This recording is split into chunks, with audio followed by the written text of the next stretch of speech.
is the Honorable Prime Minister and myself, the Deputy Prime Minister, Shawn Richards, to speak to you specifically on the coronavirus, which has been dubbed COVID-19.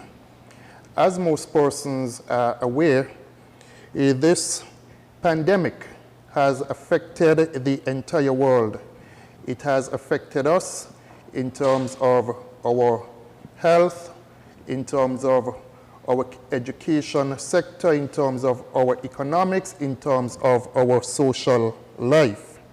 Here in the Federation of St. Kitts and Nevis, having recognized what was happening with COVID-19 in January of this year, the government put a task force together to start planning to mitigate against the effects of COVID-19 and, of course, to ensure that once this virus reaches to our shores, that our healthcare system is in a state to effectively handle the outbreak of the coronavirus here in St. Kitts and Nevis. Last week, Tuesday, which was the first edition of this program, coincidentally, the Honorable Prime Minister announced during a press conference a stimulus package that was put together by the Team Unity administration to assist persons affected by COVID-19. The very next day, the Federation of St. Kitts and Nevis reported its first 2 cases of COVID-19. That is on the 25th of this month, 25th of March 2020. By the end of the week, we had an additional 5 cases being reported here in the Federation. And by yesterday, an additional case, which means that to date we have a total of 8 confirmed cases of COVID-19 here in the Federation of St. Kitts and Nevis. Additionally, on Saturday, a state of emergency was declared in the Federation. On Saturday evening, a curfew was imposed on all residents of St. Kitts and Nevis from 7 p.m. in the evening to 5 a.m. in the morning. With this curfew, certain restrictions were placed not only on persons but also on businesses, etc. Unfortunately, the compliance with the curfew has not been what the government expected. And as such, last evening, the Honorable Prime Minister addressed the Federation and indicated that as of 7 p.m. this evening, we are now on a 24-hour lockdown. Indeed, the government is taking all of the necessary steps to protect the citizens of the Federation of St. Kitts and Nevis. We can only fight this virus if we have the full cooperation of all residents here in the Federation. We have said to persons to practice social distancing. We have said to persons to avoid contact with other persons, because it is only through these particular measures we will be able to flatten the curve and reduce the spread of the virus here in the Federation of St. Kitts and Nevis. As the Prime Minister indicated in his broadcast last evening, when after the first case has been reported, the statistics in the rest of the world indicate that we will have more cases before we see the cases basically plateauing, and then after that plateauing of the cases, then we can expect a decrease in the number of cases. These emergency powers, this state of emergency which we have now resorted to, have been done in an effort to protect the citizens of St. Kitts and Nevis, and of course, we are asking persons to comply with the terms of the state of emergency. This evening, the Prime Minister will give some opening remarks. After his opening remarks, we will open the telephone lines for telephone calls. I wish to indicate to all callers that you will have a maximum of 2 minutes, whether it is to give your comments, your suggestions, or to ask your questions. At the end of that 2 minutes, the line will be cut. We will take 5 questions at a time, and after answering those 5 questions, the lines will be reopened. I now turn to the Honorable Prime Minister, Dr. Timothy Harris, to give his opening remarks. Thank you very much, Deputy Prime Minister, our chairperson for this, the second edition of Leadership Matters. I want to extend my own personal greetings to those listening on radio and TV land, and to thank the citizens of St. Kitts and Nevis and our residents, of course, for keeping themselves informed and up to date regarding the COVID-19. This pandemic really caught the world, if you will, off guard. When it was first announced in December by the World Health Organization that the global community was challenged by an epidemic originating out of Wuhan, China, few would have envisaged the speed, the rapidity with which this epidemic would have become global, and by March being designated as a pandemic affecting now over some 200 jurisdictions. In other words, this is now everywhere. And even as we look at our CARICOM region, every country within the region certainly is suffering from this. In a very real sense, we are in a war for the survival of humanity. And we have to confront this war, if you will, united, strong, determined to win. As I said in my own address to the nation, this war is one that we must win. Because if we lose this war, we would lose ourselves, our way of lives, and so too much is at stake. And that is why we want to encourage everyone to treat this as a serious matter and to do the best that every person can to ensure that St. Kitts and Nevis would emerge from this pandemic stronger, safer, and healthier as a nation. We are confident that notwithstanding the turbulence and the difficulties of the time, and we empathize with all who are suffering their own share of pain at this time, we remember thoughtfully those who are now patients of the COVID-19, and our thoughts, care, and concern will be with them and their families as they adjust to the new circumstances. In all of the pessimism and, as it were, the bad news surrounding the pandemic, we can take encouragement by the fact that pursuing some simple health tips, we can in fact do much to protect ourselves and to safeguard others. Proper hygiene remains an essential one. Boosting our own immune system is critical, and respecting the new norms of social distancing and physical distancing is also an important thing that we can do.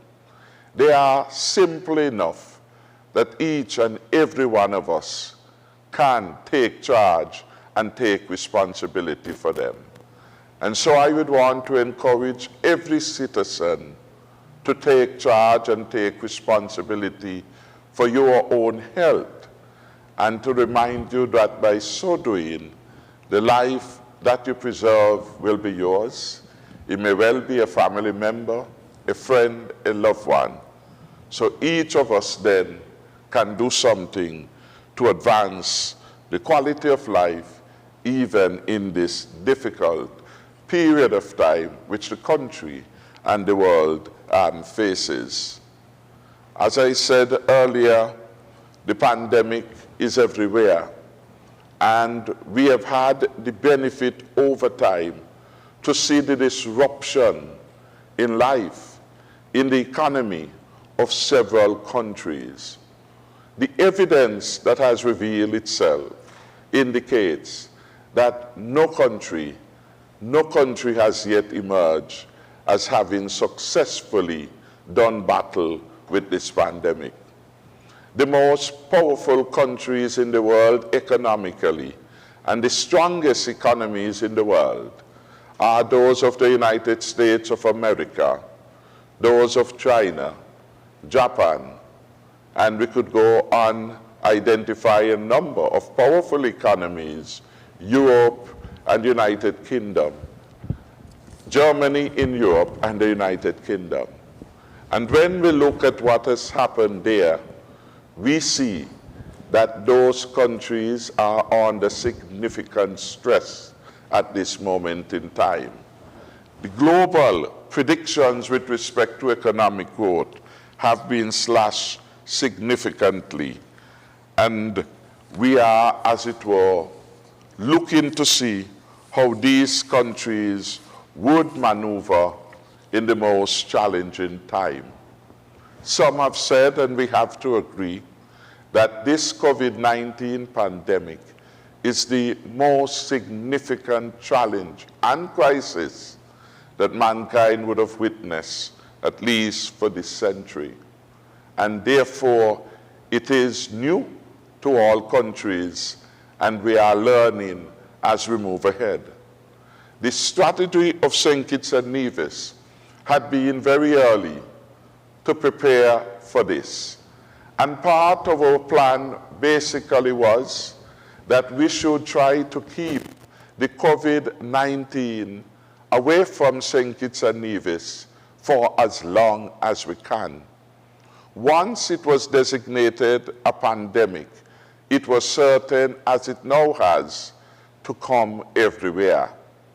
We wanted time to better prepare ourselves as one of the smallest countries in the world to take on this fight of a lifetime, to be engaged in a royal battle with this coronavirus. And so far, the results would indicate that St. Kitts and Nevis, the smallest country in the hemisphere, was the last one to have become impacted by this virus. I think that this is very significant for us because it indicated that the early preparation that had been led by our Chief Medical Officer and Mr. Abdia Samuel as the chairperson of the National Working Group on COVID-19, those efforts have borne successful fruits. And we want to commend them and to commend their leadership so far. As we go forward, we now are in the reality that the coronavirus is among us. We have 8 cases so far, and we expect that that number will climb. It will climb because we are doing more testing, and as a consequence of that, we expect to have more results that are positive.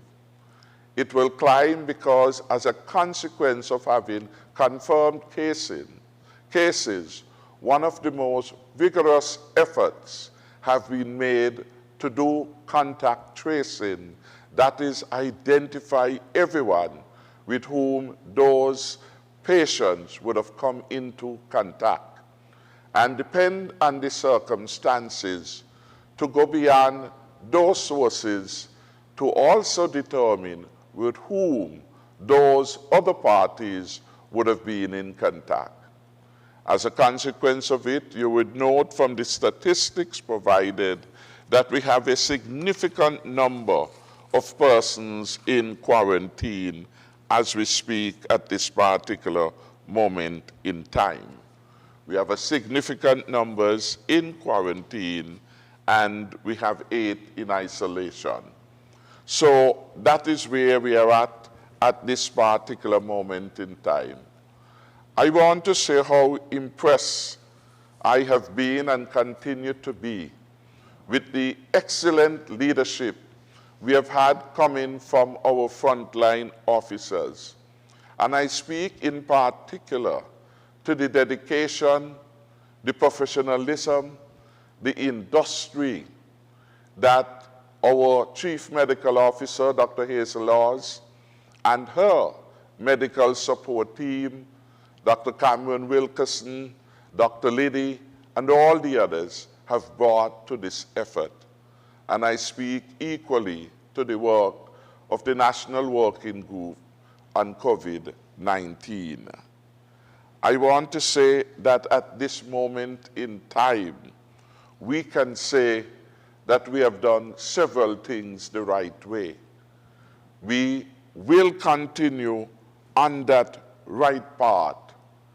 And one of the lessons that has emerged is that right here in St. Kitts and Nevis, we have an important group of young professional people committed entirely to their country and willing to make every sacrifice to ensure the best results obtained for this country, which we all love.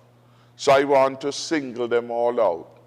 Our nurses, our EMTs, our doctors, our sanitation workers, our immigration officers, and other law enforcement officers who have by and large been at the front line of excellent service to this country of St. Kitts and Nevis. And I want to record our deepest gratitude to them. So again, I just want to close on a note of recognition of the excellence of the support we have had so far as a country, how fortunate we have been to have had the high quality of professional leadership being exhibited across the relevant line ministries, coming together, working together in unity to advance St. Kitts and Nevis forward and to ensure that at the end of it all, St. Kitts and Nevis as a nation will emerge from this war safer, stronger, and a healthier nation. I give God all the glory for protecting our country and our people at this time, and I know that He is with us.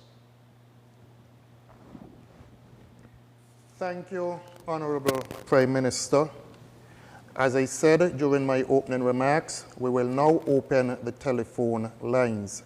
The number to call is 466-2666. I repeat, 466-2666.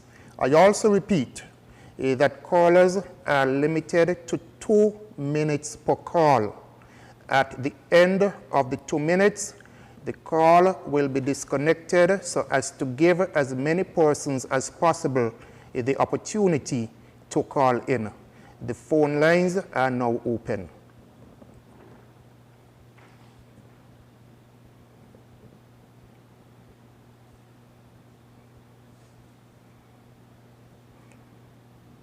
While we await our first caller, and we do have our first caller, good evening and welcome to Leadership Matters. Yes.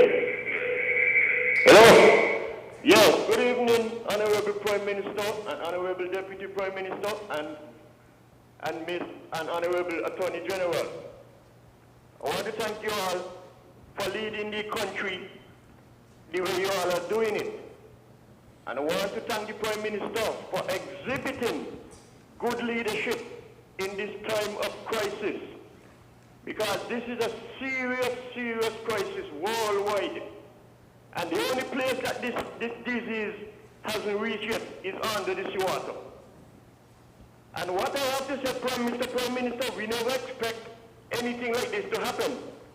And we see how many persons are getting sick and passed away because of this.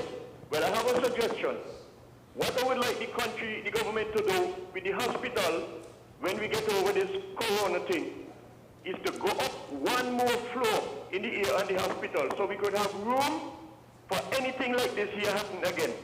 But it catches us off guard with the size of our hospital. But you all are doing good, running the country. I am praying for all of you every day. However short my prayer is, I am praying for this government that God will keep you all alive and give you all the strength and the guidance to run the country. You all are doing great. Have a good night. Thank you. This is Culture. Thank you, caller. Caller, good evening. Hello. Hi, good evening. Good evening. Yes, we're hearing you. You're on Leadership Matters. Yes, Carlton DuPont here. An Honorable Deputy Prime Minister, I want to say how much I am encouraged with the support you continue to give to the Prime Minister, knowing that in this country we play politics so much, and you have 4 seats from your party, he has 1, you support him. Good. I want the people in St. Kitts and Nevis to understand the practical ability and wisdom from the Bible that you all should be respected. In the Bible book of Titus 3, verse 1, it says, continue reminding them to be in subjection and to be obedient to government and authorities, to be ready for every good work. I would like the people who are Christians and those who attend churches to understand it is very important when you all set down rules and regulations as a government. It is practical from a Bible standpoint that the people listen to what you all are doing and act accordingly. Secondly, I don't like the idea when people are saying on the radio, like I heard this afternoon on another program, you all taking too long to come on the air to do things. With all the amount of things we have with internet and all kind of things, the Prime Minister was criticized last night for coming on too late. It's total rubbish. With all the things we have, the internet, the Facebook and all these lot of phones, the only man don't know about Facebook in St. Kitts is me. But I can't even text. And I don't know since last night. So I am encouraging you all as a government to be steadfast, unmovable, and keep doing the work of this country, because we are living in critical times and you all only could do what you can do. We have to pray for you all. Peace and love. Thank you, Mr. DuPont.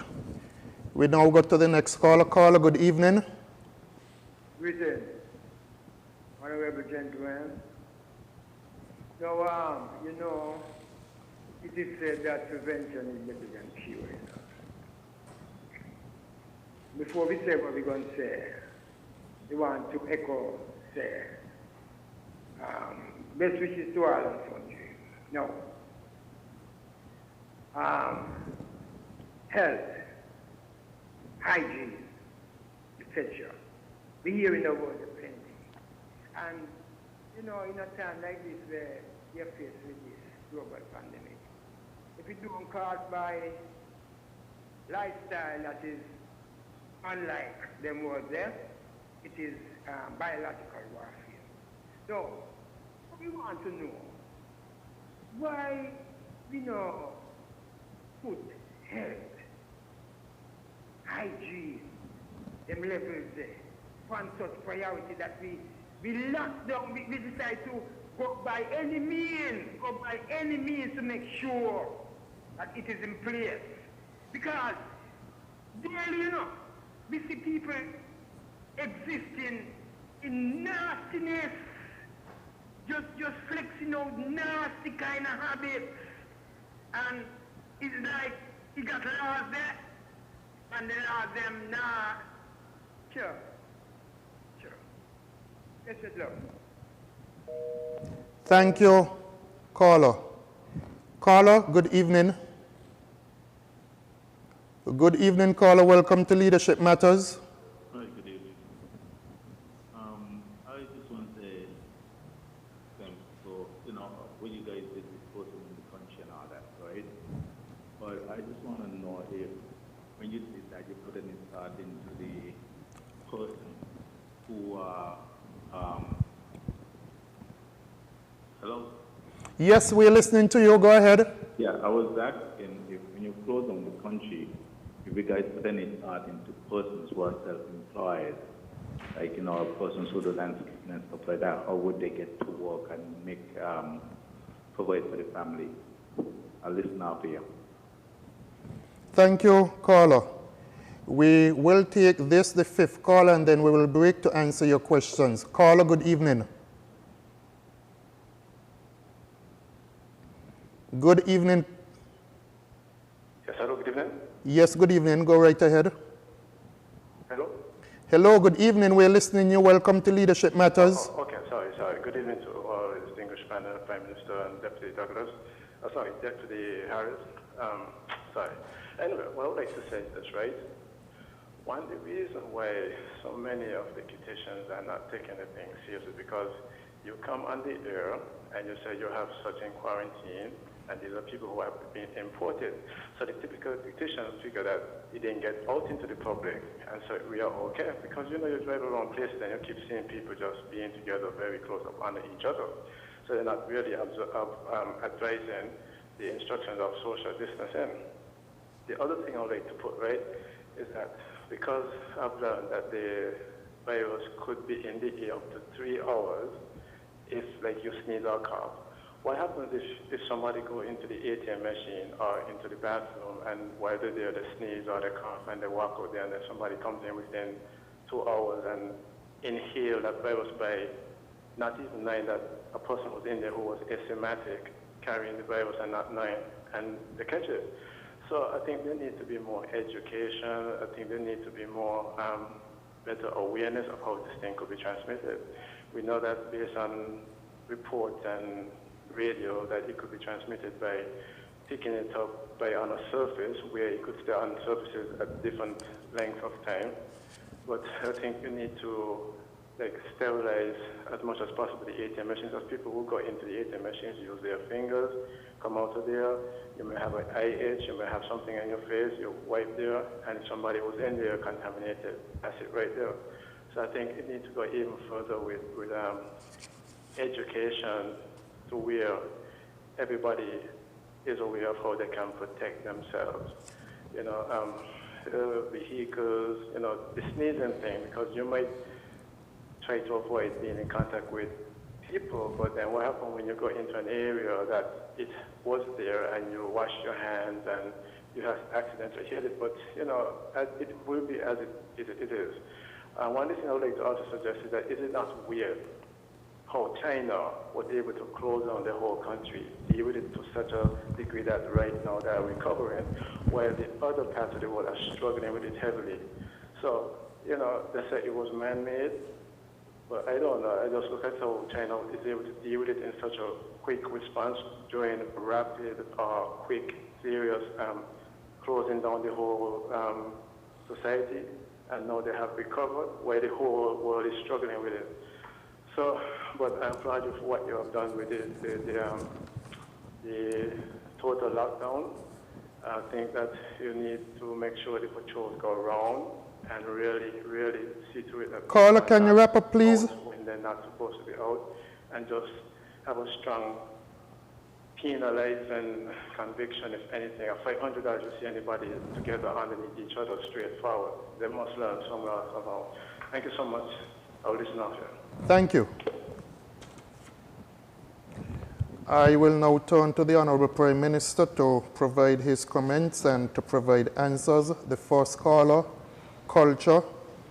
He thanked the Prime Minister for exhibiting good leadership in this, our time of crisis.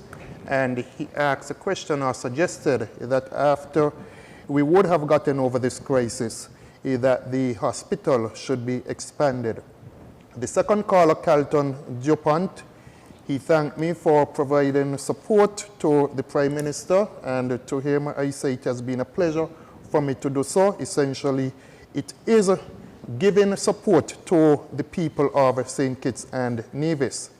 He also admonished us to respect those in authority, as the Bible speaks to, in terms of showing respect to persons who are in government.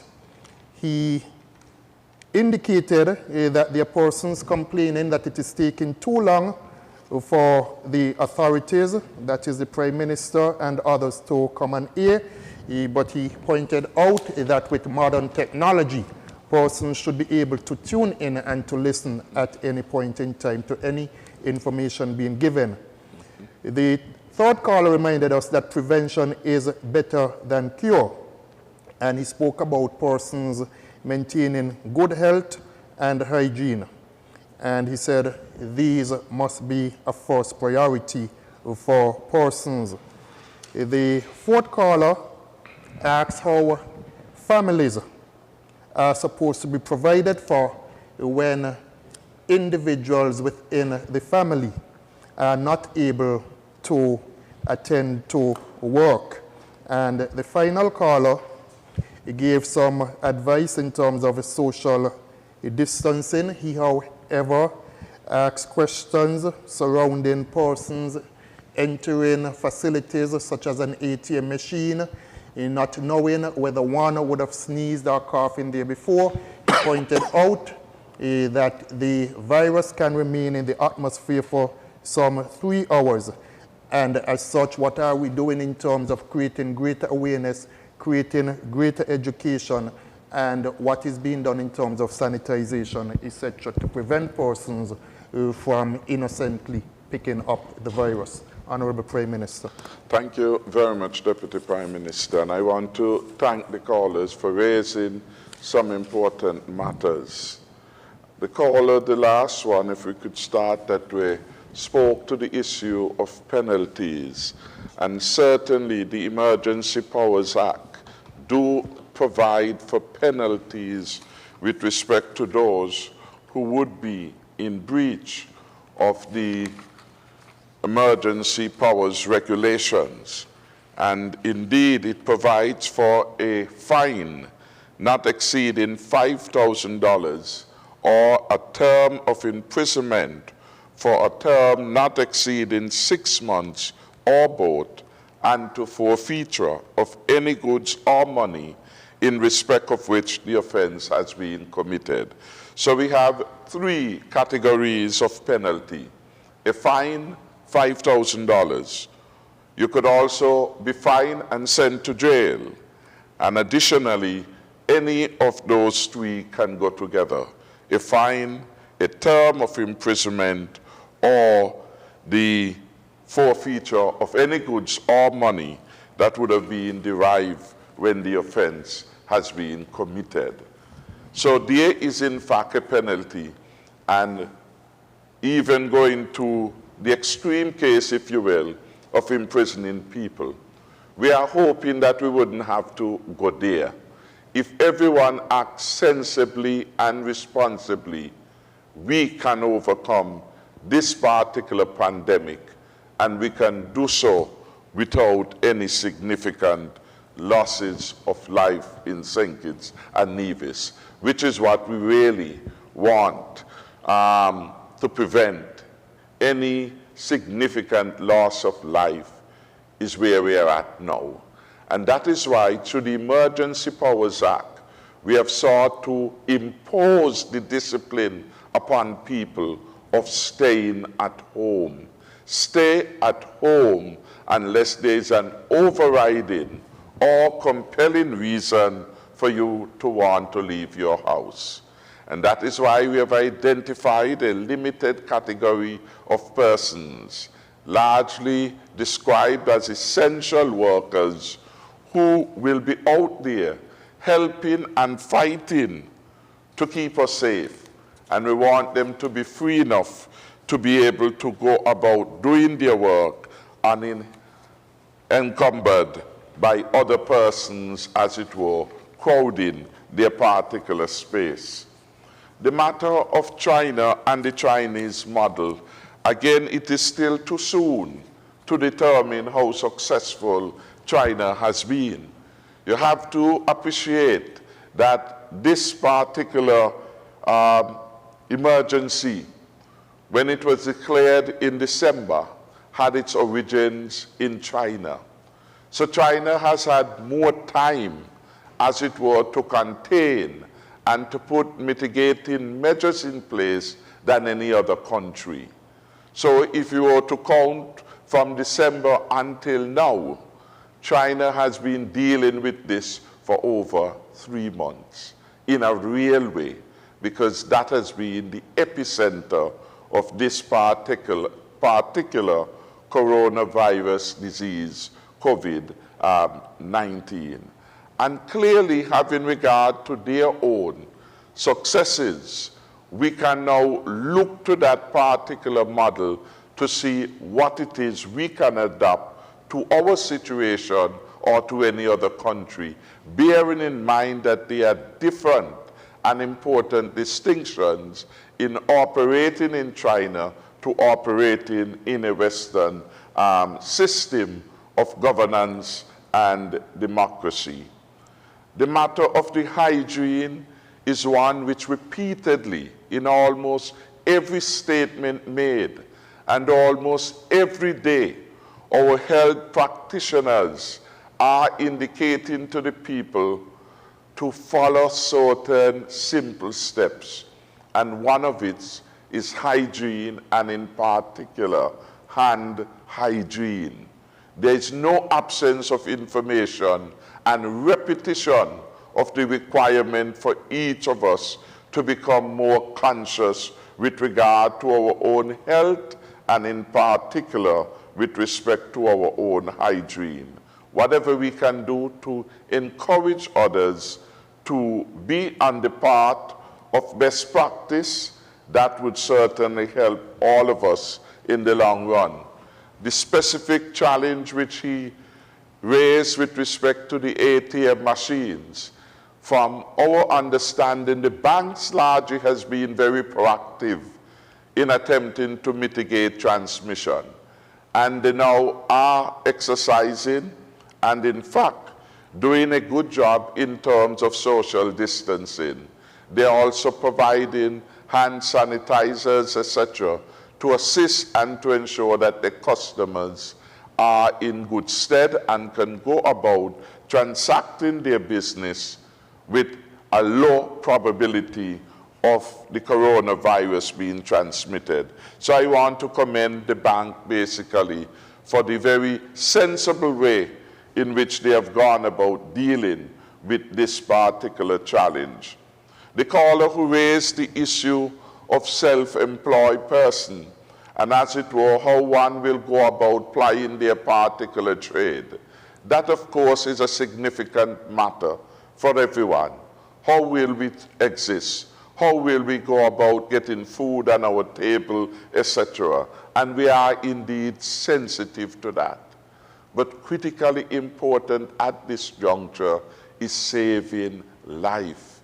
It is all right to say, I want to go on the road to sell something, to earn a living, and at the end of the day, your life could be shortened. The bills that you have now to face up to and to pay as a result of your going outside to ply your trade would become unbearable for you. So we see this as an inconvenience. Yes, we accept that.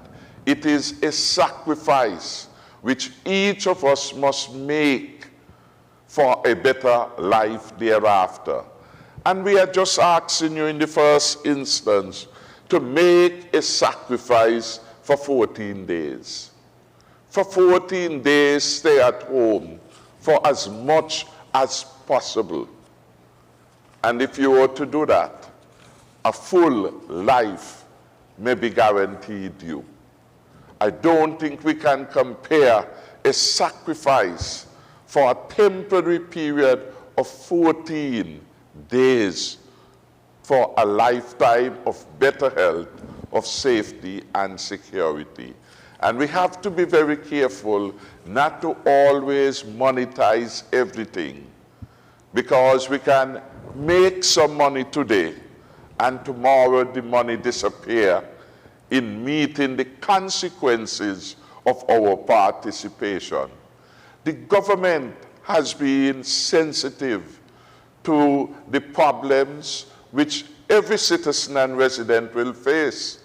And that is why today we announce the largest stimulus package ever, the most comprehensive stimulus package ever, that responds to the needs of the farmers, the fishers, the self-employed people, the taximen, the vendors of fruits and vegetables, wherever they are. What I would say to the caller, if someone is a self-employed person, if that person is registered with the Social Security Board, as part of the stimulus package, we have set aside millions of dollars to be able to assist those persons in earning at least $1,000 per month. So at least you can keep your head above water. At least you could respond to the basic needs for food.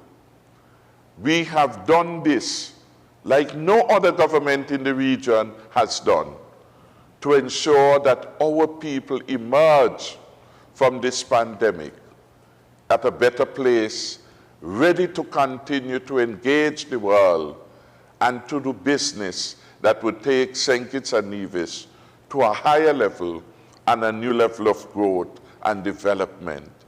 Because after the pandemic, there will be life. But for us to get there, we first have to get through the pandemic and have as many people minimally affected, if anyone is affected, as a result of this. And that is part of the strategy, and that is a part of the plan that we are working.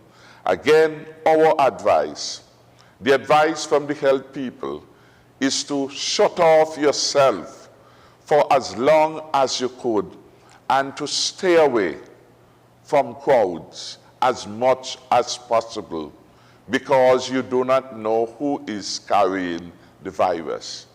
And that is the reason, again, why we had no choice but to bring the 24-hour curfew into place to protect people from themselves, to protect people from the temptation to go out, to protect people from the temptation to be part of a group and a crowd, because the consequence of irresponsible behavior would be painful for the country as a whole. So again, it is a small sacrifice that we are asking each and every responsible citizen and resident to make for a greater national good. Rasilai spoke to the issue of the hygiene, and we need not cover that topic again, but to say that this is critical.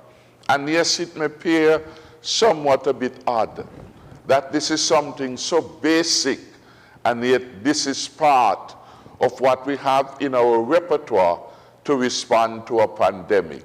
Hygiene, keep it clean, and keep it clean for as long as possible.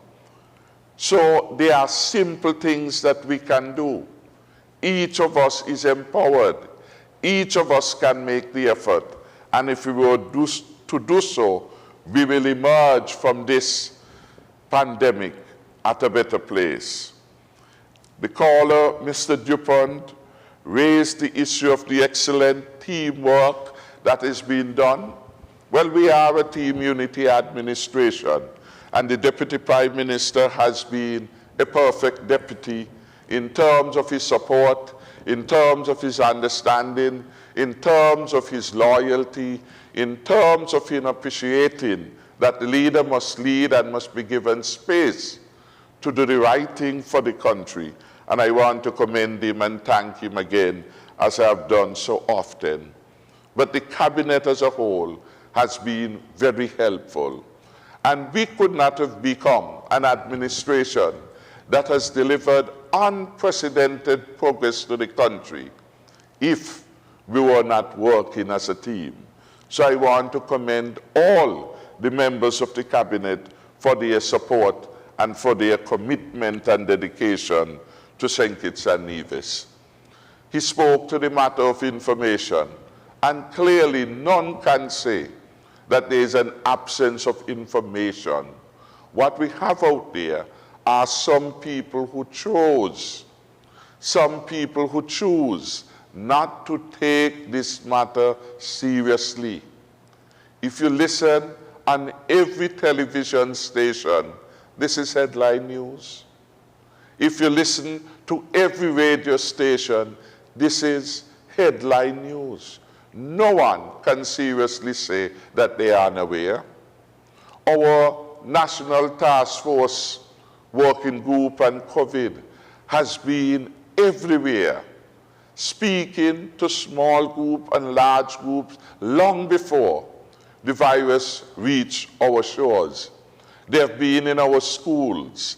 They have been at Public Works. They have been with the Chamber of Industry and Commerce. They have met with trade unions officials. They have met with street vendors, and so on and so on.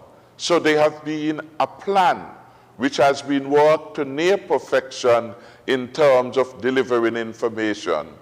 You listen to this news, you see all the WhatsApp that are going out from the Ministry of Health, and you know that the country is almost inundated with information, particularly with respect to what each and every one of us can do to keep ourselves safe, and by extension to keep our family safe, our community safe, and by extension, our country.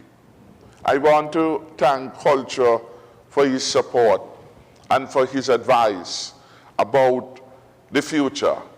The future meaning when the pandemic is all gone, what do we do? We certainly will need to have a revisiting of how we do business, a revisiting of some of our long-held norms of greeting, handshake, close contact between persons. All those norms we will have to revisit after this pandemic would have passed us, and to see whether they can continue to be in vogue as we move into the future. Certainly we will have a greater consciousness and appreciation for social distancing, and of course for our own hygiene, and we will have to revisit cultural norms. That is why I said on Saturday that we are in a new world order, because many of the things, many of the habits that we had inculcated over time, they now have to be revisited. The matter of hospital size, all these are things that we will have to confront, and based on the science, based on experience, come up with determinations and results that best will work in St. Kitts and Nevis. Thank you, Honorable Prime Minister. We now return to the phone lines. I repeat, the number to call is 466-2666. We have a caller. Caller, good evening. Welcome to Leadership Matters. Caller, good evening. Welcome to Leadership Matters. Hello? Hello, good evening. Welcome to Leadership Hello. Matters.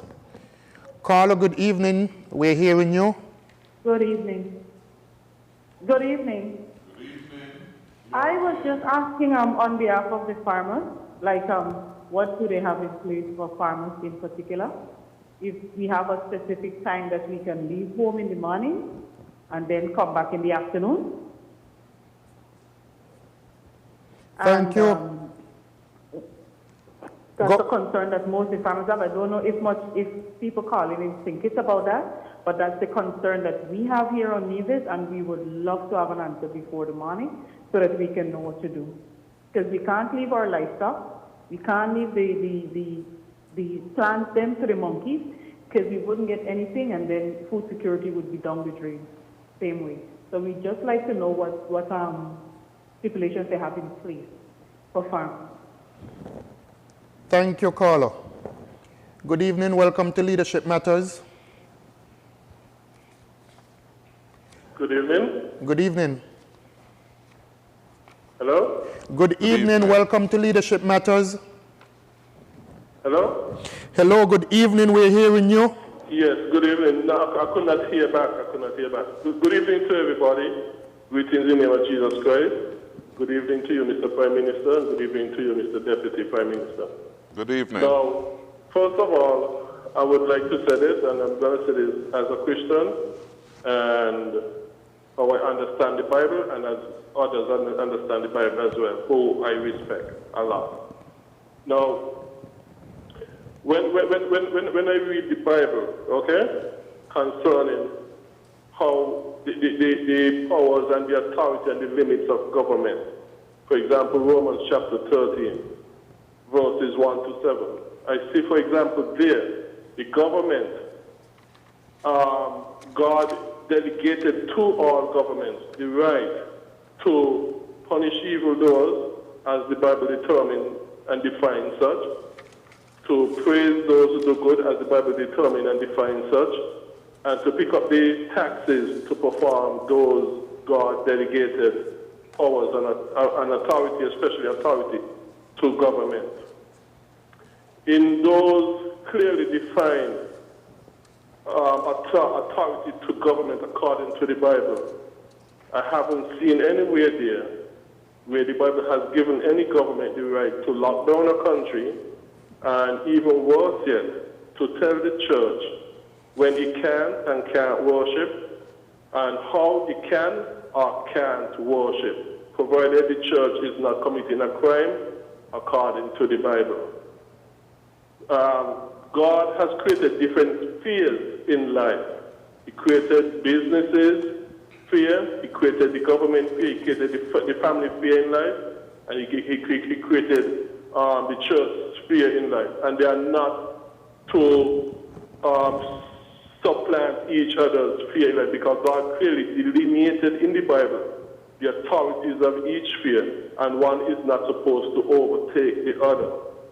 And so Romans 13 tells you this, for example, tells the sphere of the government, but other places tell you the sphere of the church, and that is to do with the worship of God, when they are to come together. As a matter of fact, Hebrews chapter 10, I think, verse 25 or so, when they tell us, do not forsake the gathering of yourself, which shows you that the gathering of the church is the responsibility of the church, and nobody's supposed to infringe on it, because that is the responsibility of the church. And so therefore, when we solve our problem, we are to solve our problem in the limits that God has delegated for each sphere in life, including the government. And so we have to tell you about that. Based upon Romans chapter 1, Caller, can you wrap up, please? Sicknesses, disease, and evils upon us, because they are part of God's judgment on us, because we are disobeying the word of God. And I'd like to remind people, if you're dead outside of Jesus Christ, you will go to hell, and if you're dead in Jesus Christ, you will go to heaven. So I'm telling people to repent, and let us start obeying the Bible, and then God would remove his hand judgment from all of us, including the whole world, including thinkers and neighbors. Because Romans chapter 1 tells you, thank you, caller. Is because good evening. Welcome to Leadership Matters. Good evening, Mr. Richards. Good evening. And to the Prime Minister, the Honorable Dr. Timothy Harris. I'm not hearing you, but I'm getting good evening feedback from my radio very quietly. Two brief questions. Over the weekend, a contingent of Cuban nurses and doctors came in. can you give an indication how will they be integrated into the medical services here, especially in relation to the COVID-19 solution for St. Kitts? And another question would be, who is bearing the costs? I imagine we have to provide accommodation for these individuals. Who then bears the cost, their salaries? With it ourselves or is it Cuba?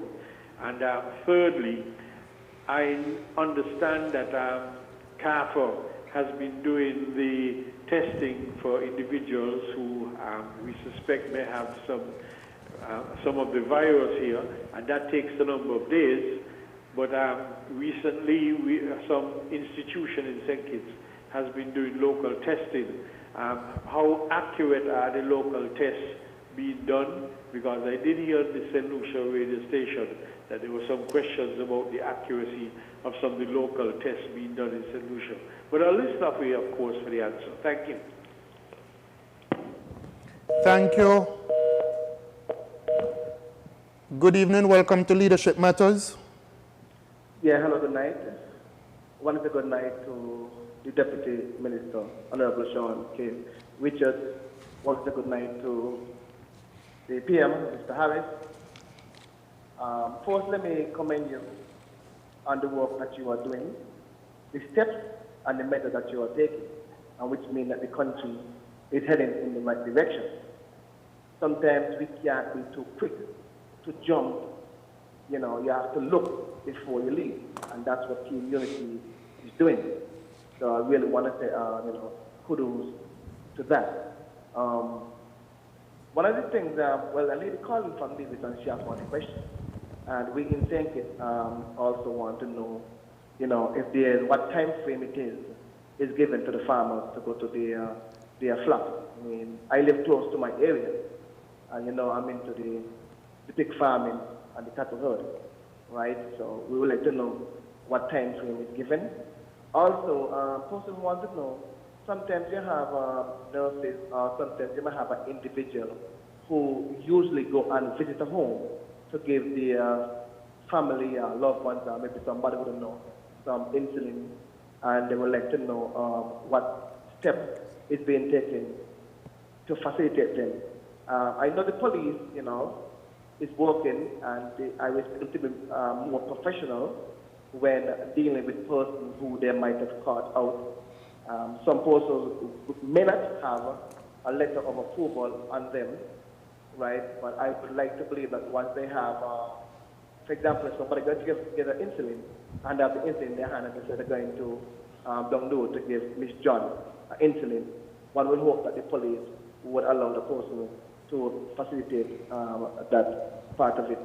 Also, Deputy Minister Shawn, first I want to thank you for the package that you have given them during this time. The workload, and I guess PSR will be commended for that, and the team of education, because they're home, but they're not home, as we like to say, loitering and sitting and doing nothing. They have work to be done. One of the things person want to know if the information can be accessible online so they can download it, because some persons were unable to get the package from the school.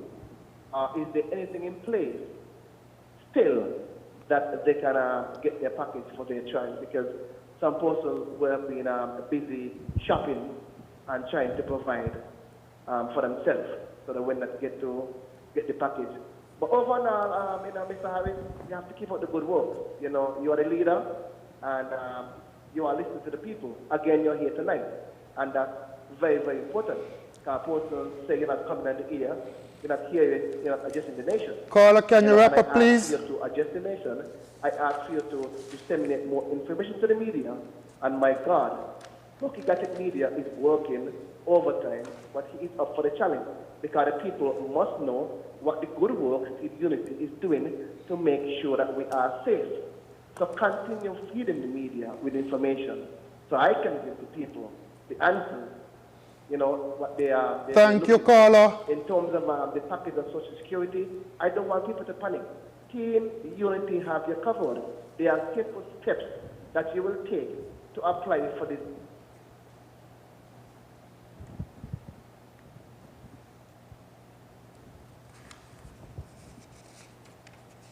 We will now turn to the Honorable Prime Minister to respond to those questions. We have 4 persons who called in. And just to remind the Honorable Prime Minister, caller number 6, what is in place for farmers, that is, what time frame is being allowed for farmers to be able to attend to livestock and crops. Bucky also asked a similar question to the lady from Nevis. The 7th caller spoke to the Bible. He quoted from Romans chapter 13, verses 1 to 7. He indicated that God delegated the right to punish evildoers, reward those who do good, and also for the government to be able to collect taxes. However, he doesn't see any place in the Bible that gives the government the right to lock down the country and to tell a church when to lock down, when to have service, etc. He said that there are different spheres. The different spheres must respect each other. The 8th caller spoke to the arrival of the Cuban nurses and doctors. He wants to know how they will be integrated into society, who is bearing the cost while they are there, and also how accurate the results of the local test done for COVID-19. The final caller was Bucky. And apart from the earlier question about the farmers, he also wants to know what steps are being taken to facilitate healthcare workers such as those who may have to give insulin to other persons within the community that they live. He asked a question about the care packages which we distributed to students and whether or not those packages can be accessed online. I do know that for some of the schools, those packages have been placed online. I don't think that all of the schools would have done such. What I would advise is that parents get in touch with the teacher for the specific class that the child is in, or get in touch with the principal for the school to see how arrangements can be put in place for you to receive the care package for your child. Thank you. Honorable Prime Minister. Thank you very much. In relation to the farmers, and we can add the fishers, this is an important concern because food security is very important to us. And the regulations, by and large, make provision for the Commissioner of Police to exercise a discretion with respect to any activity in which someone wants to engage. What we did say on Saturday is that a person who is not specifically covered by any of this section and who wants to have a waiver, that person would be required to apply to the Commissioner of Police. And of course, the Commissioner of Police would exercise his discretion in the particular circumstances. I want to make the point, though, that importantly, these regulations are put in place to contain the spread of the virus. We are operating in abnormal times. And so the same patterns of work, for example, that we have become accustomed to, we cannot continue to do things the same way in a changed world.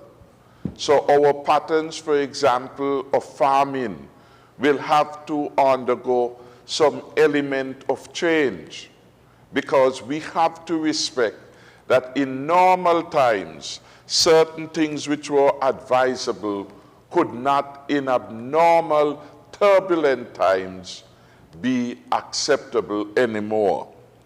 And with that said, again, the regulations are operating, that as much as possible, persons are working from their home or they are using virtual means.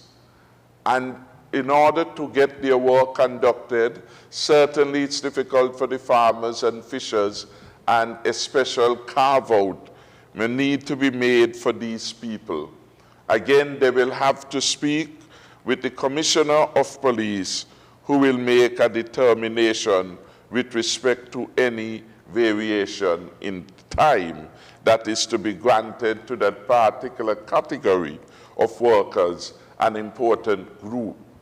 I just urge sensitivity, because once we continue down the road of making exception after exception, then the elements which we are attempting to have, the social distancing, the physical distancing, the, as it were, minimizing of interaction between people outside of their household, all these things could be lost. So while we understand and are sensitive to the unique situations of farmers and fishers, we have to again look at the big picture in terms of implications for the country as a whole. And the truth is, for 14 days, all our lives are going to be disoriented in some manner, as it is all over the world.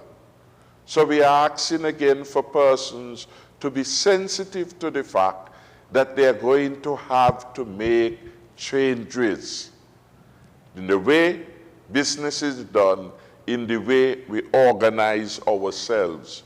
But we are going to be very sensitive, and clearly we are going to be prepared to address unique circumstances that may arise, and that is why the regulations, SR and O number 9, would make provisions for the Commissioner of Police to exercise a particular discretion. The caller who raised the issue of the interference in the work of God. As a government, we understand the role of God in our society, in our homes, in our communities. And we live in fear of God and in understanding of his omnipotence and his omniscience. Yes, we do. Every cabinet and every activity of the government, we will normally start with a word of prayer. So we understand the importance and the value. Again, we are in a very turbulent time. And part of the response to that turbulence is that we restrict gatherings, restricting congestions of persons in any place that would help us to, as it were, level the curve, reduce transmission. I want to say that we have had several conversations with the leadership of the religious community.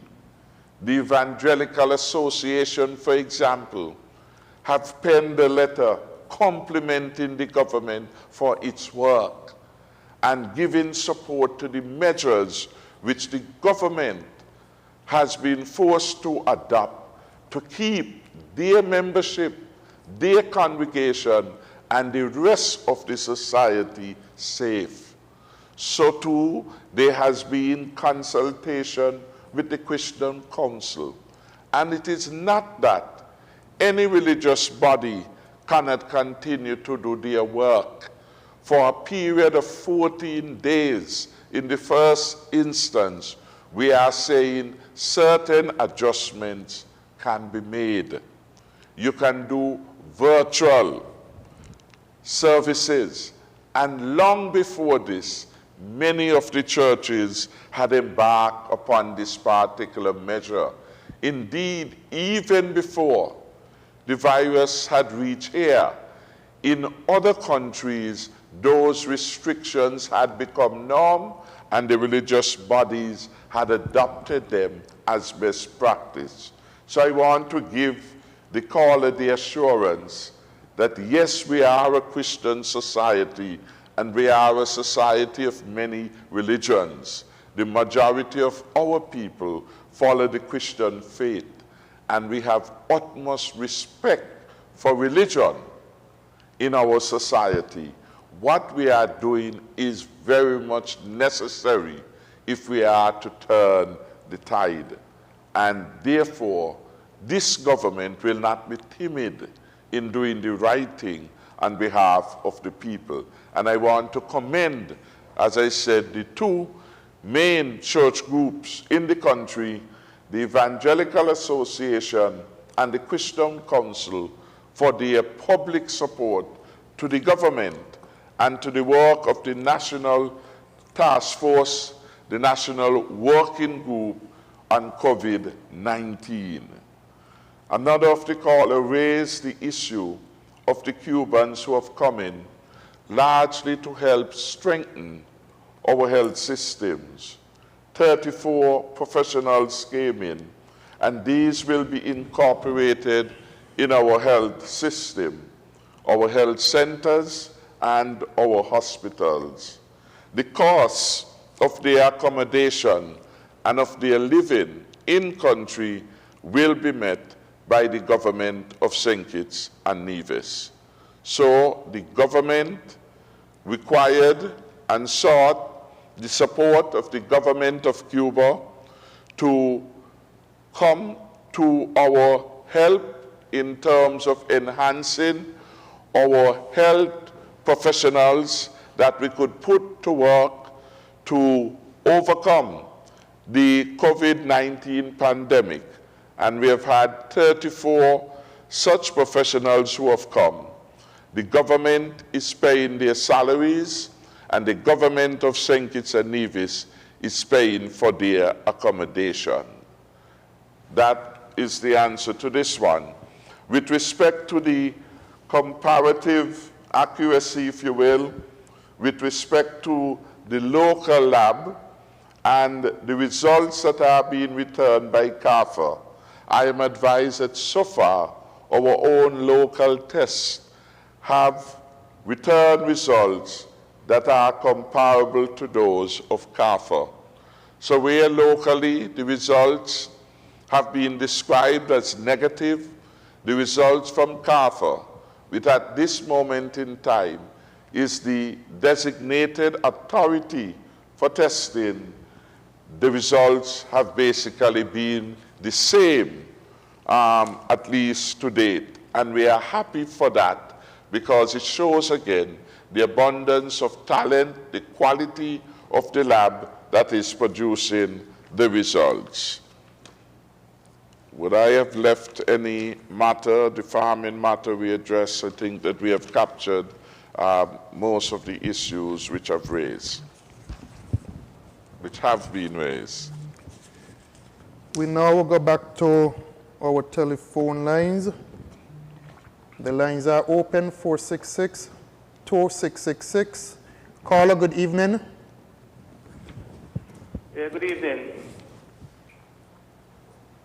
Hello? Good evening, caller. We are listening. Yeah, good evening. Honorable Shawn, Honorable Prime Minister, Claudius Hardis Gums, Hub City, Sandy Point. Good night, sir. Your Honor. Honorable, I want to say that you have the churches, the Prime Minister spoke about it a while ago. We have the Chamber of Industry and Commerce. We have the business sector, the factories. Yes. The community as a whole coming together and supporting the government in the good works that they've been doing with this disease. But yet, we have a dollyhouse opposition in this country. Dollyhouse opposition in this country. That everything the government tries to do, they criticize and try to destroy it and bring it down to the lowest level. That is what they are doing. But, as my good old friend always say, that they crucify Christ and worship the devil. They crucify Christ and worship the devil. So I want to say to you, the Honorable Prime Minister, Honorable Deputy, be strong, be courageous. Keep up the good works that you have been doing. People love you all. And one good chance, one good term deserves many, many others. You see, I don't understand people in this country, you know. We have a serious, serious problem. And before the people come together, right, and thank the government for the good works and initiatives that we're putting in place, they fall in their position and criticizing, and they don't have nothing to put in place for the criticism that they're doing. Nothing. So I want to say, don't bother with them, Mr. Prime Minister. Don't bother with them. Because at the end of the day, when the dust has been settled, and the bell would be rung, it would be team unity again. To God be the glory, great things they have done. Thank you, and good evening. Thank you. Thank you very much. Caller, good evening. Good night to the Honorable Shawn, Richard, good night. And good night to the Honorable Prime Minister. Good night, sir. I want to commend the Team Unity government. You all are doing a wonderful job. And I want to commend the CMO. Yes. Doing a wonderful job too, updating the people. And I want to commend a DJ at morning time. Mr. Sinclair, GQ. At morning times, he really does uplift the people and update the people and with everything. If the Prime Minister come on and say something, and we miss it, he will let the people know we go. So I want to commend him. He's doing a wonderful job at mornings. Mr. Prime Minister, this question to you. I don't know what you got in place for Fort Thomas, but I believe that Fort Thomas could be some next hospital down there in case of anything. Something like the coronavirus come around or something might be greater. And you all could develop Fort Thomas into whether a military hospital or something. And Mr. Richard, I want to know what you got in place, like the security for the schools. You know, you have somehow saying have a uniform to wear and just come in, catching a bus like that and come walk. I do know that if any place, right now I'm on the job here, and it took me difficulty to get here today. And tomorrow morning when I don't work, I don't have nothing to take me home. So I just want to know what you got in place for really security at the school. Now this curfew on. Because the school is supposed to be protected, eh? You are doing a wonderful job, and I want to God bless this federation of 20 years, and I want to bless the Team Unity government. God bless you. God bless you. Thank you, caller. Caller, good evening. Welcome to Leadership Matters. Hi, good evening. Mr. PM, good evening. Good evening, Shawn, sir. good evening. Good evening. My name is Austin Corker. Mr. PM, I'm going to be a little bit biased for a minute. You are one footstep behind Dr. Kennedy Simmons in leadership. But trust me, if you continue that way, you just may pass him. The other thing I want to say, Mr. PM, is that I calling earlier, and I think you were trying to ask about persons who are self-employed. And you stated that once they are registered with Social Security. But let me use a person who cut his grass, like do landscaping, and he's not registered. How would he benefit from that scheme that you put in place? I will listen off here. Thank you. Thank you, caller. Caller, good evening. Yes. Good night to Prime Minister and Mr. Shawn. Prime Minister, you're doing a lot of work. I wonder if you could be a politician or a much such a leader. But that's it, eh? People say that what you're showing for, but I tell them everybody don't want to rest. Girls do work, you do you want to rest. If you're accountant, you're teacher, sometimes you want to take a little bit, you take a smoke. But Prime Minister, you're doing a lot of work, I tell you. Some people can really hear white. but they hear Jacob.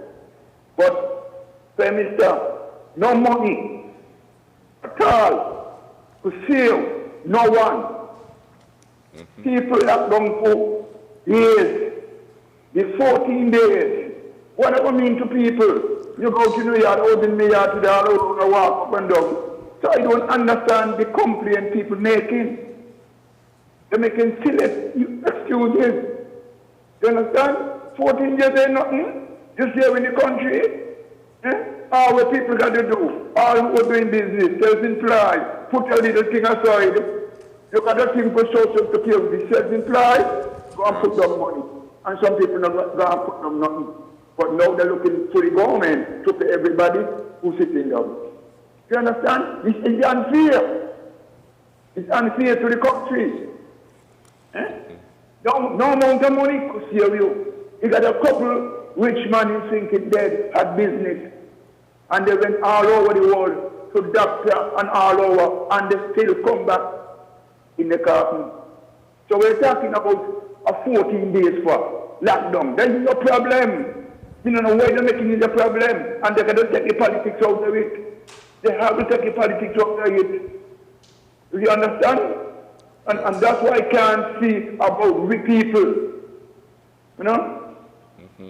But when they say that you come late on the radio and television, that means they now watch no television and radio, listen to radio, because it's every day I put on my television and I see all over the world people talking and locking down places, people locking up people who are on the road, all in Russia and Italian them places, who are not taking warning and caution about the country. Because people spread. Caller, can you wrap up, please? They don't understand.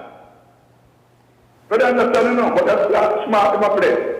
They want to be doing that, they're like, okay, good night. Thank you. Thank you, John Paul. Good evening. Welcome to Leadership Matters. Hello. Good evening. Good evening, Mr. And the Honorable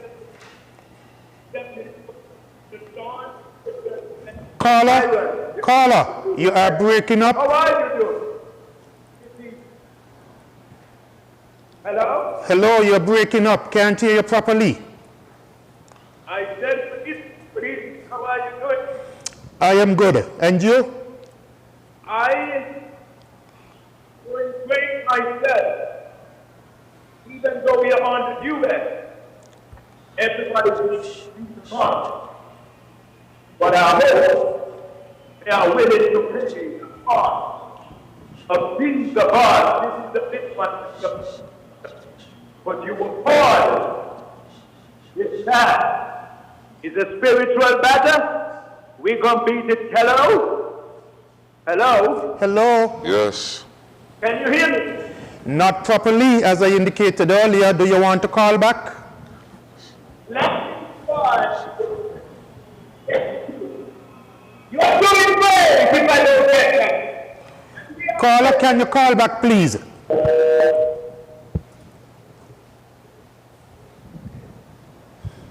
Good evening. Welcome to Leadership Matters. Good evening again. I had to call back for something very important, Brother Richards. One of the things I want the people in St. Kitts and Nevis to understand, it's like a stick record coming from DuPont, but when you work, you have to save even $25 a week from your salary. When destruction hit a country, the people who chat foolishness now and trying to play politics about the poor man, what he's going to eat. That is total rubbish. All of us must have a sense of responsibility and decency. We owe it to ourselves, to our family.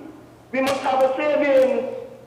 And so the government of the day, whether it's Labour or Palmer or whoever, must be given a chance to look after the pertinent matters first, which is the security in this case of its people. Shawn, you know what the Bible says? Keep strict watch. That's how you walk. So you will walk as wise people and not as unwise people. It's right there in the Bible in Ephesians chapter 5, 15 and 16. And I want to tell the people in St. Kitts and Nevis something. When it comes to the Bible, don't argue the Bible with nobody. You heard somebody call a while ago saying that no government has a right to do what you all are doing to the country. Wrong. I'm not going to read it over, Brother Richard. The book of Titus 3, 1 to 3 has the answer for the government. All government of any country has a right to set what you all are setting on its people. God allowed that. So I want the people to understand we shouldn't be fighting over nothing in the Bible. What we need to do is gain the wisdom from God to give us the knowledge and the understanding to know the Bible and not just listen to people. Again, the point. People of St. Kitts and Nevis, listen to DuPont. You all believe I have a lot of money. If I tell you all how much money I have in my possession, you'll tell me a lie. I don't have a lot of money, but I manage well. I can't write letters. I don't have subjects. I can't do no internet. I don't know about Facebook. I can't text on a telephone. But my responsibility is to take care of my family with whatever money I make. We must put something aside so we don't become reliant on the government in everything. Have a peaceful night. I wouldn't call back. Thank you, caller. We will now pause for the questions asked to be responded to. However, before you go to the Honorable Prime Minister, a caller asked earlier whether or not, I think it was Bucky actually, the care or learning packages are available online. I have been advised by someone from the Curriculum Development Unit that within 2 or so weeks, all of those packages will be available online. Interestingly, Mr. DuPont just made reference to the Bible, and a number of persons have messaged me indicating that indeed the Bible speaks to giving government the authority to have a lockdown, and the persons would have referred me to various scriptures within the Bible. One lady indicated to me, for example, that the Anglican Church said to the members of the congregation, come, and this is taken, I think, from, let me find the exact place in the Bible. I think it is someplace in Isaiah. Yeah, Isaiah 26:20. And she actually sent me the King James Version and a number of other versions. Come, my people, enter thou into my chambers, and shut thy doors about thee. Hide thyself as if it were for a little moment, until the indignation be overpassed. Yeah. And next version, come, my people, enter your chambers, and shut your doors behind you. Hide yourselves for a little while, until the fury has passed by. And finally, go home, my people, and lock your doors. Hide yourselves for a little while until the Lord's anger has passed. And so you have those particular references, and even the very same book of the Bible that the caller referenced earlier, persons have pointed me to the first chapter, that is Romans chapter 13, verse 1 and, pardon? 1 and 2. Verses 1 and 2. And if you look at Romans chapter 13, verses 1 to 2, it reads, let everyone be subject to the governing authorities, for there is no authority except that which God has established. The authorities that exist have been established by God. Consequently, whoever rebels against the authority is rebelling against what God has instituted, and those who do so will bring judgment on themselves. Now, I also have some persons who have indicated that they are trying to call but unable to do so, and those persons have asked that I pose these questions to the Honorable Prime Minister on their behalf. One person will ask about security personnel, private security personnel. I think that has already been answered, but specifically to culture, I think, who indicated that he, well, not culture, Mr. Politics, who indicated that he is currently at work. We have said to the security officers who work at the various government institutions, that is the education institutions in particular, to present either a government-issued ID, your work-issued ID, or some other form of ID to the police officers, and hopefully you will be allowed to proceed to your place of work. Of course, if you're having any issues, feel free to get in contact with myself or perhaps the permanent secretary with responsibility for education, Mr. William Vincent Hodge. A next person who sent me a message asked, Mr. Prime Minister, if while the shutdown is in effect, an employer has asked someone to work from at home, if that person has to work from at home, and if the employer has the right to ask that person to proceed to take leave.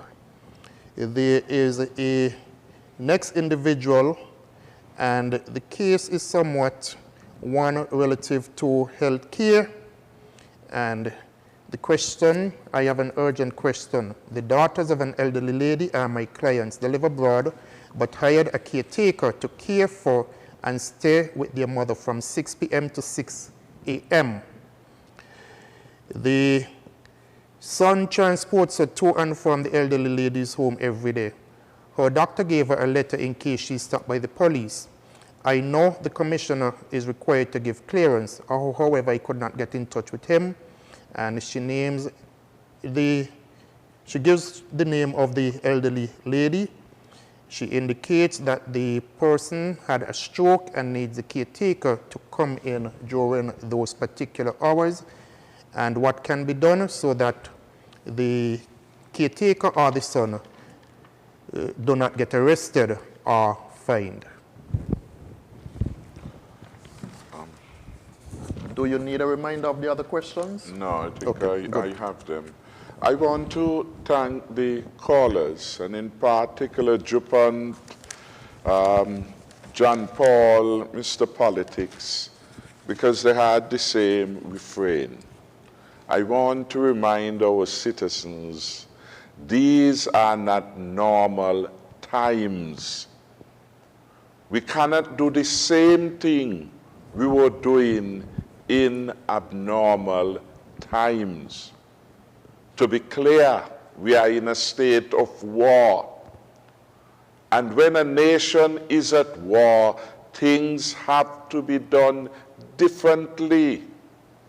Because if we are not careful, it's over 693,224 confirmed cases of corona around the world, the coronavirus disease. Importantly, 33,106 deaths have been recorded and counting. While we are here, someone sent me a WhatsApp indicating the Prime Minister of St. Lucia just came off the air to announce that he was embarking on a 24-hour curfew. I mean, we are big people, we are intelligent people. This is a new situation which every country is grappling with. It is not normal. It is a real war. And all our resources and all our efforts have to be put to minimize the calamity, because in war, everyone would be impacted negatively. And we have to not make a mountain over some inconvenience which all of us must endure now to save lives. That is the concern of the country. To save lives, you are put on the curfew. for the next, 24 hours, 48 hours until Friday to save lives. You have to do the adjustment. And you cannot be on the streets during this period of time, because what is most significant is saving your life, that of your family, and other members of the community. We cannot take this in a casual and offhand way. This is not the time for us to plan, for example, birthday parties, because these are abnormal times, and the risk becomes magnified whenever persons get into close contact with one another. So it is a very, very serious matter we are dealing with, and we need all of us to cooperate for a limited period of time. And yes, there have been sensitivity where exceptions are required. The Commissioner of Police has given those exemptions, but it cannot be a loose, a free-for-all, or else we will be back at square one. And the sooner we are able to bring, as it were, the probability of transmission to zero, which is what the social distancing is about, the physical distancing is about, the hygiene best practices are all about. The curfew is about that too, to keep people in their home, because, as it were, while you are there, you are protected, and others are being protected too. Again, let us look at the larger picture. A country at war cannot continue to do things in the way it ordinarily would do it. That is why our shopping hours have been restricted. That is why the banks, for example, will only be working, at least open to the public, from 8 to 12 when they are open, rather than the normal hours which originally we had put in place, going from 8 until 2. The Bankers Association have come and have worked with the government, recognizing that the normal working hours would not do in this time. Again, for the call, I want to repeat the passage of Scripture. Go home, my people, and lock your doors. This is scriptural. And at this time, what is the message behind the Emergency Powers Act? Stay at home, stay at home, stay at home as much as is possible, and only leave if there is a compelling reason to do so. And that is why Section or Regulation 7 says, every person shall remain confined to their place of residence, inclusive of their yard space, to avoid contact outside of their family, except workers required to work under Regulation 5. And Regulation 5 identified a limited number of entities which are allowed to open. The doctor's office, the pharmacies, etc., etc. For obvious reasons, they have been allowed to open for a prescribed period of time to facilitate emergencies and other development. The bedrock of the submission behind the emergency powers is Regulation 7. Every person, I want to repeat it, every person shall remain confined to their place of residence, inclusive of their yard space, to avoid contact outside of their family, except their workers required to work under Regulation 5, and be essential to travel to the doctor, the pharmacy, etc. That is quite simple. Stay home for your own protection. Indeed, the preamble to it says that it is in an effort to prevent the spread of COVID-19 that they are being required to do so. When you look at California, an entire state, so many times larger than St. Kitts, closed down, shut down. When you look at Italy, an entire country shut down. Stay at home. Stay at home as much as possible.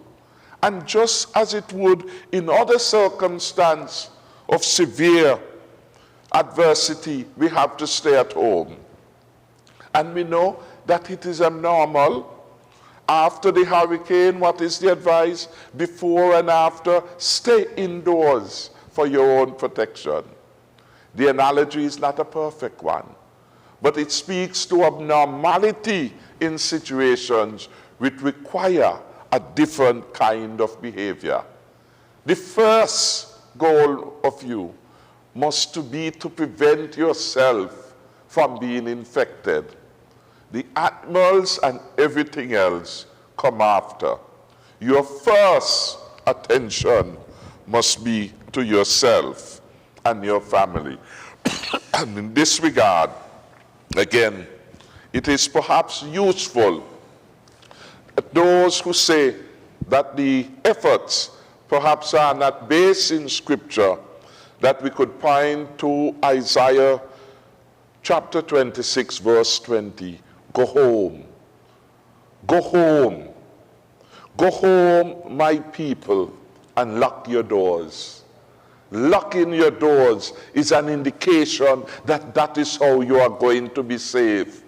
Locking your doors so no unauthorized person or agent can enter.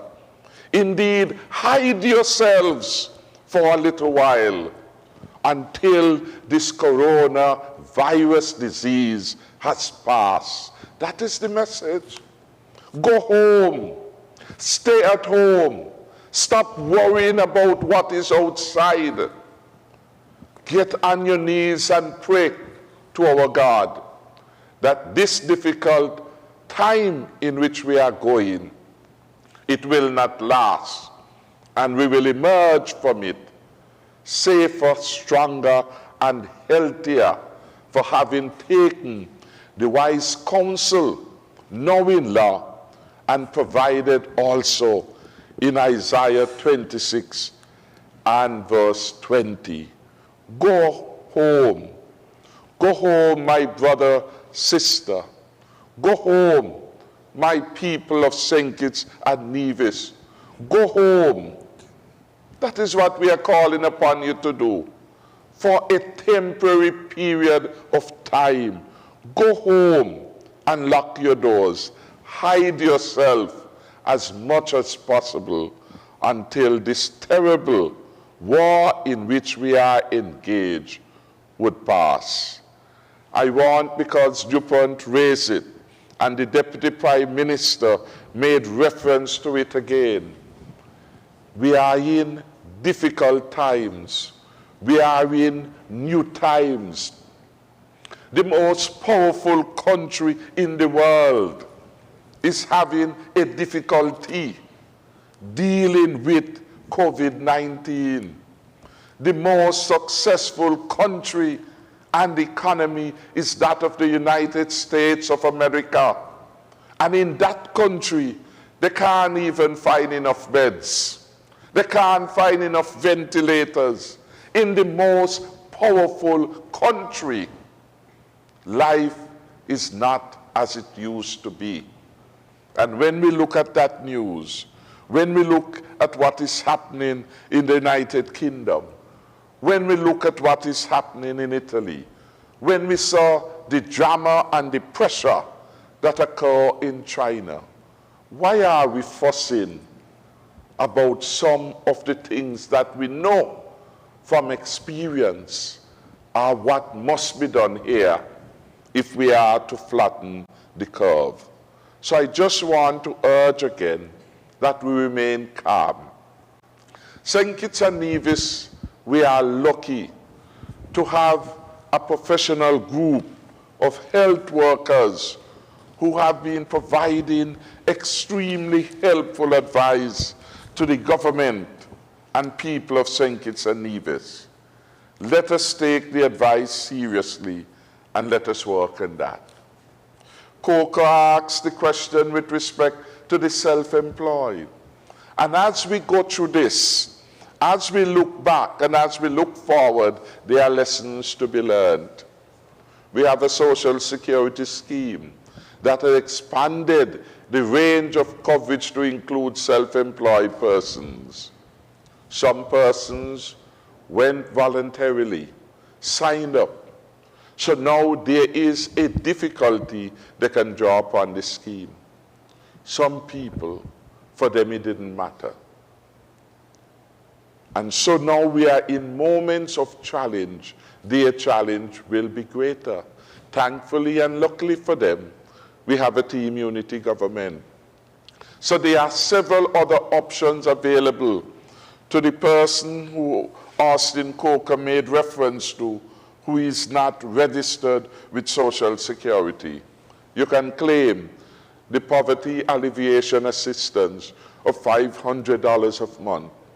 You can benefit from other programs that are available to the Department of Social Development. So all is not lost. And my advice, when the dust is settled, that every self-employed person, farmer, fisher, taximan, should, as it were, as far as possible, go to Social Security and find out how they can get themselves registered as a self-employed person, because we do not know what the future holds. Claudius Gums made reference to the all-of-society approach.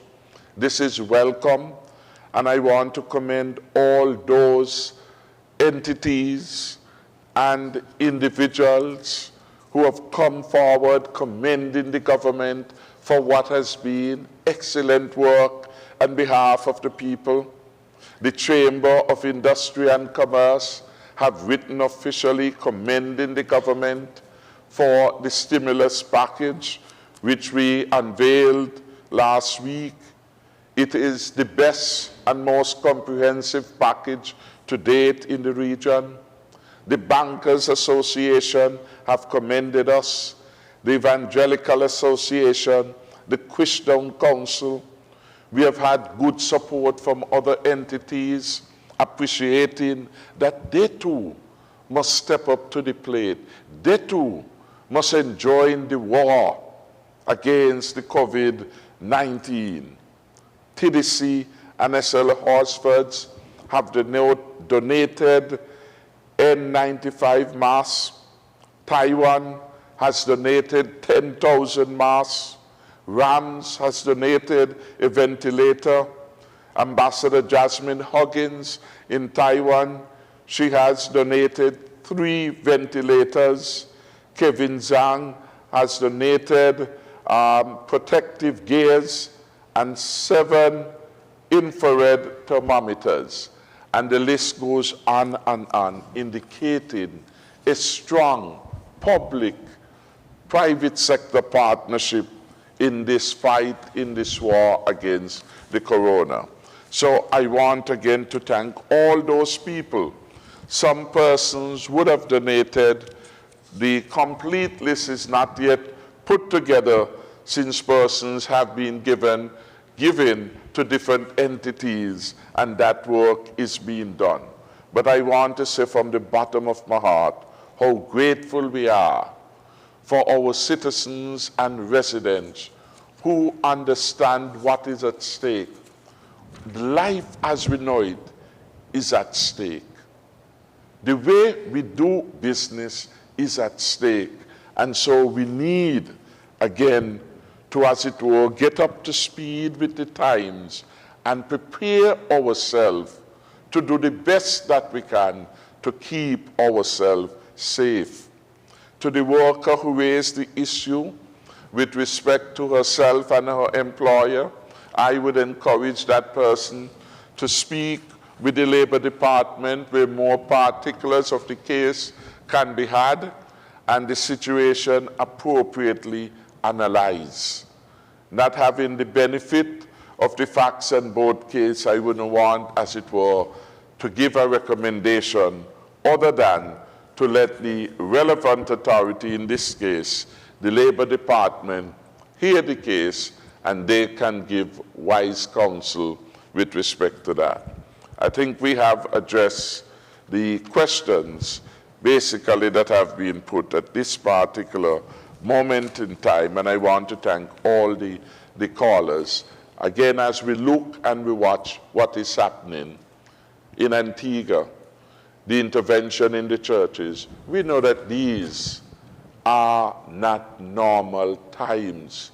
As we hear what has just happened in St. Lucia minutes ago, maybe an hour ago, we recognize again and it comes we are in the morning. Yes? It comes into effect in the morning. Comes into effect in the morning. And so when persons have concerns, we don't have the luxury of determining the time. But what we do as leaders, having regard to the gravity of the situation, the inconvenience of the time does not prevent action. And that is what we see being played out in St. Lucia at this particular moment in time. Can an employer put you on vacation during the shutdown? Indeed, this is one option because usually vacation is something to be determined between an employer and an employee. And usually it is done at the convenience of the particular entity. What we have had in some cases, in order to preserve an employer can say, well, you are entitled to your holidays. Take your holidays now and we will pay you for your holidays. Because as you know, for example, several of the hotels, they undertook that policy as a way of providing an income to their employee at a difficult period of time. What it does is that when the entity reopens again, it can call upon its employees to be of service.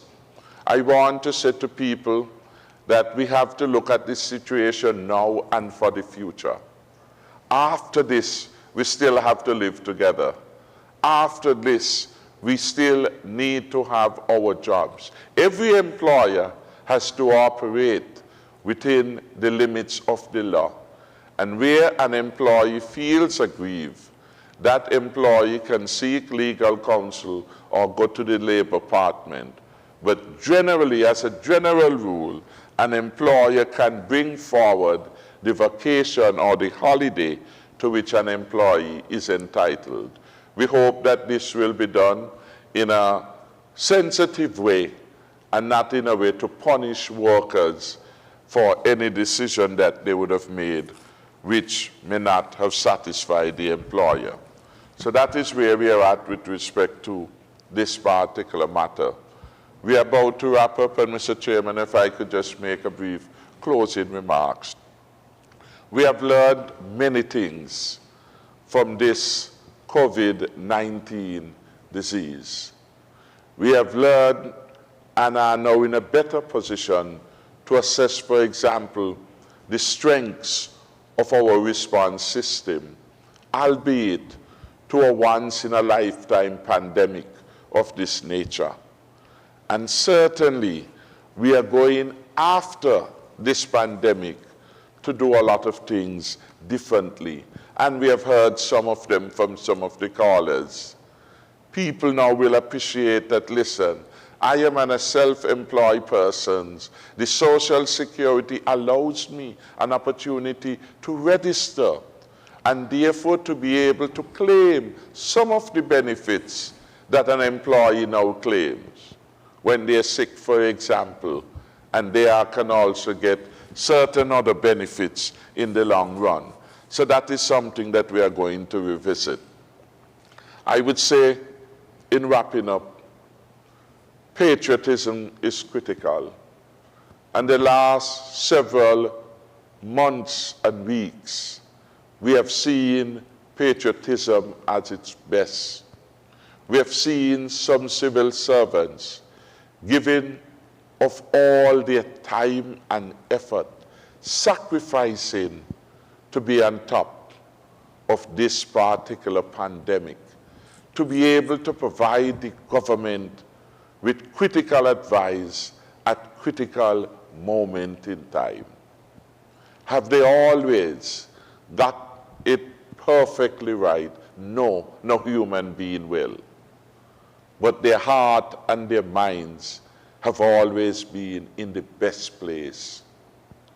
I am impressed by the work of our health team, our health planners, our CMO, Dr. Wilkerson, Dr. Liddy. They have come to cabinet time after time to help guide the government's response. The government response is a deliberate one. We are not going to be rushed because some people get up one morning and determine this has to be done. The persons sometimes are making decisions, which is their right to do. Well, they're not making decisions, but they are making suggestions which require more thought as to the consequences of their implementation. It is the government's job to better understand the consequence of any and every decision before we take action on it, or else we will add to the turmoil in this turbulent time, this period of war in which we are engaged. I can say that I feel that the professional civil servants, like Dr. Hazel Laws, like Dr. Cameron Wilkerson, like Dr. Liddy, and the scores of others who are part of their team, Mr. Samuel Abdias, and the members of the National Working Group and COVID-19 have served this country excellently. I want to commend my cabinet because we have been meeting sometimes 5 days a week for long hours as we get the advice from the professionals, as we engage into discussions about what must be done, how should it be done, how quickly it should be done, and do things in a way that preserve the integrity of the government, of the country, and in the end would add value to the safety and security of the people of St. Kitts and Nevis.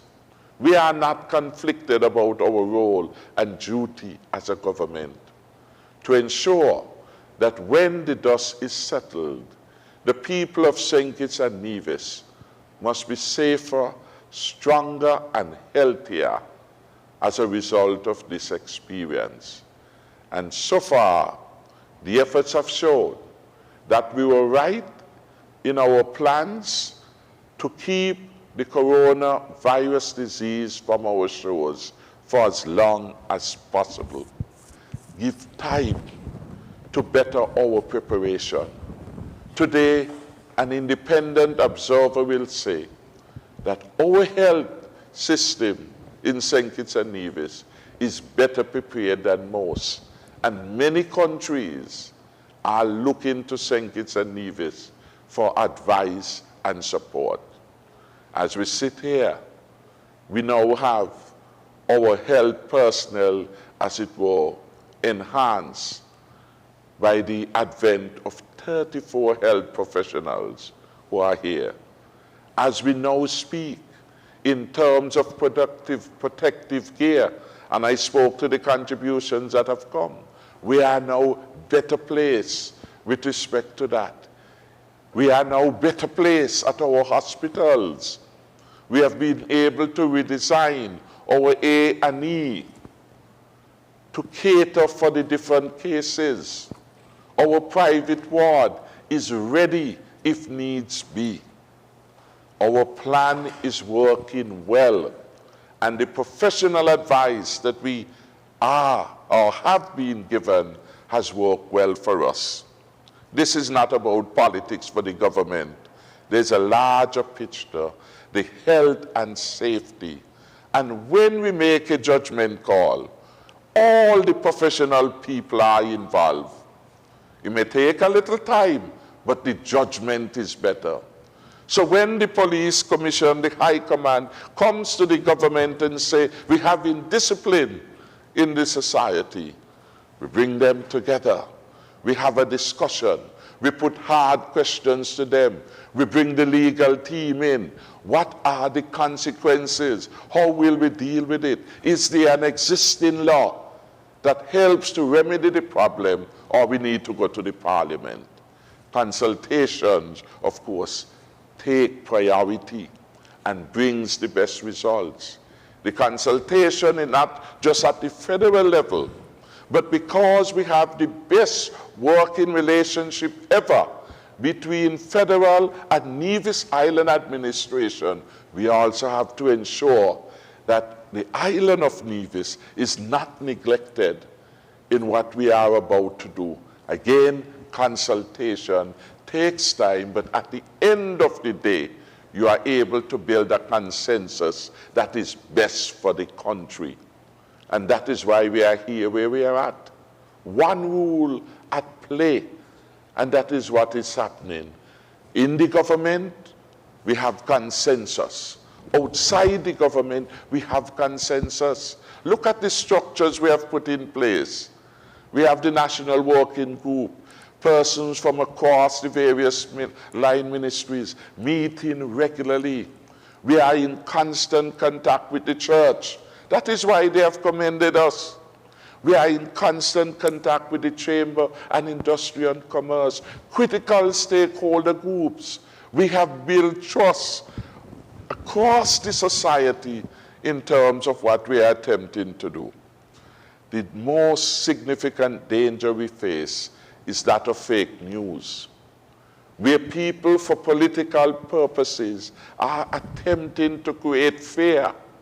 That is why persons who could never be considered patriotic would create fake pages and ask people when we are under curfew to go to Social Security, they have your benefits in some day. Why are people being so politically mischievous? What advantage is it to them to have the country in turmoil? And we know then that those persons are conflicted in their duty to the country, which at this particular moment must be what it is: country above self, country above political party. So again, let me end by thanking every citizen and every resident for being so helpful and for understanding these are new times. I want to repeat it so people understand it. Think about it. We are at war. The disease kills people. Significant number of persons are being killed everywhere. 33,106 deaths and counting, and over 693,224 confirmed cases. This is not something to play with. The truth is that anybody can be a carrier of it, and it may take some time for the results of those to show up. And that is why, in the end, we came to the position, let us engage in a more extensive lockdown. And interestingly, some of the very people who are saying, lockdown, lockdown, are now the ones calling, could I get an exemption? We have to make up our mind. And the government is clear. The lockdown is essential, and we're asking people to abide by it. And if people do not comply, the security forces will do their duty under the law, and we will prosecute and make those who are not complying public examples, because the safety and the security of the country must never, I repeat, never be compromised for the convenience of a few. Yes, it is a difficult time for me and for you, for mothers and for fathers, for breadwinners, even for businesses who have had to do things that they had never last December contemplated, or even earlier this year, that they will have to do. But it is a small price in the context of saving lives, and that is why we are asking everyone to comply for a while. Finish away with the parties. Don't even think about it at this season. Because when you have crowds and people come, other people are being exposed.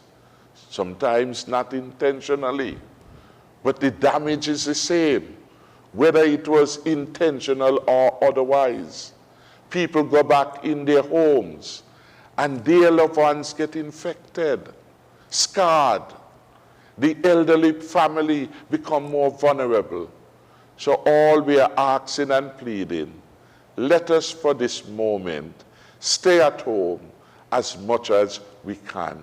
Stay at home, lock the doors, is what the scripture we were reading was saying, and how salient they are and relevant to our times.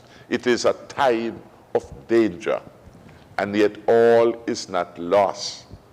We believe that what we are doing will help us to win this war against one of the most deadly pandemics that we have experienced for this new century. I have faith in God. I believe in him. And I know that he will not forsake the people of St. Kitts and Nevis at this moment in time. May God continue to bless our people and our country and keep all of us safe. Thank you very much, St. Kitts and Nevis, for paying attention and for abiding with all the advice you are getting from health people, from entertainers. Everyone knows what is going on, and everyone has an opportunity to know. Thank you again. Ladies and gentlemen, I want to thank you for listening to this another version of Leadership Matters. I recognize from a number of questions that I've been receiving via social media that you still have quite a number of questions. This is a weekly program. We will be back with you next week for our third edition. I think the Prime Minister has put it quite well in saying to you that what is currently being done is being done to protect you, to save lives here in the Federation of St. Kitts and Nevis. As you look throughout the Caribbean region, you will recognize that a number of other countries has done the very same thing that we have done here. Antigua has now gone into a 24-hour lockdown. Grenada has done the same. Trinidad and Tobago has done the same thing. St. Lucia. The British Virgin Islands, absolutely no different. St. Lucia, as indicated, it was announced tonight and it takes effect from 5 o'clock in the morning. So while persons here were given an opportunity to go restock their cupboards, etc., that hasn't been the case in St. Lucia. This is the first time that the government has resorted to such action, and it should say to you that it is because of the nature of the virus. I got a message from a friend in St. Martin. He's saying to me that St. Martin now has 2 deaths as a result of COVID-19. We have been fortunate thus far in that we have not had any. The Chief Medical Officer keeps reminding us that there are a limited number of beds at JNF, and she wants as much as possible to minimize the usage of those beds. She even said to us that when she was ordering items, equipment, etc., that one of the things that she was very hesitant to put on the list is body bags. That is bags that you put dead persons into, because that is the last thing that she wants to happen here in the Federation of St. Kitts and Nevis. You may see someone looking quite well, but you don't know if the individual is a carrier of the virus. We had a curfew for a certain number of hours, and you looked on the road or the roads, and it was business as usual. Persons sitting down, speaking to each other. I observed some persons smoking, passing the joint from one person to the next, not knowing if any of those other persons are infected with the virus. And that is how it spreads. And so we are saying to persons to take the necessary precautions. I want to end with a message I received from a brother who lives overseas. I think it was on Friday of last week.